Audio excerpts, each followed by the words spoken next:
But it didn't take long before my passion for the gospel and my passion to see lost men and women saved started to rub against or collide with the church.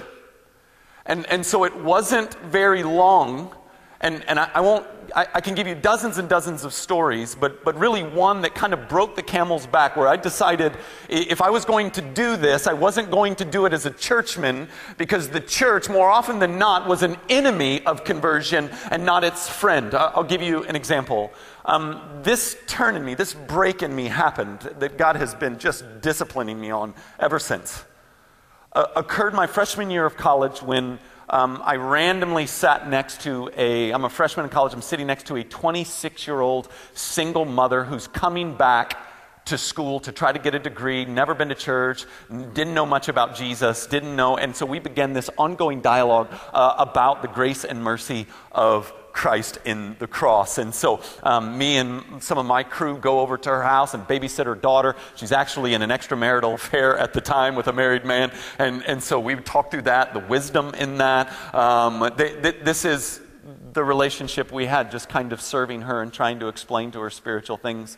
A friend of mine was playing at a church in the area, and so I asked her to come. He was a musician, and so I said, hey, a good friend of mine's in a band, he's playing. Why don't you come hear him? And so she agreed. She thought it would be a concert. I knew better. It was shady. It was excellent. And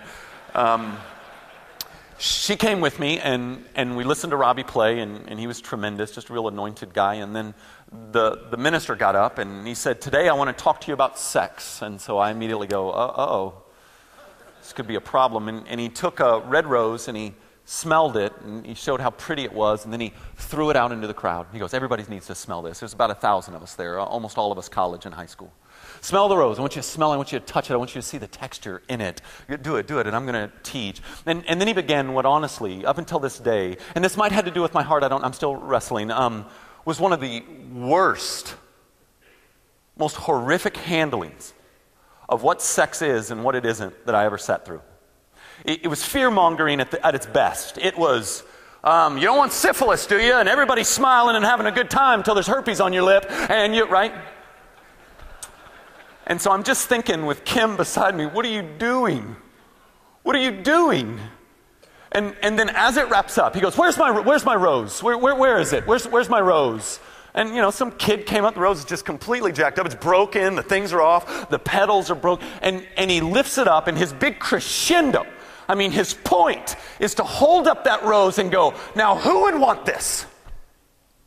Who would want this rose? And I remember feeling anger, like real, legitimate, I want to hurt him anger. And it was all I could do not to scream out, Jesus wants the rose. That's the point of the gospel, that Jesus wants the rose. That he made him who knew no sin to be sin on our behalf, that we might become the righteousness of God in him. That while we were yet sinners, Christ died for us. Christ won. You're not even teaching the basics of our faith.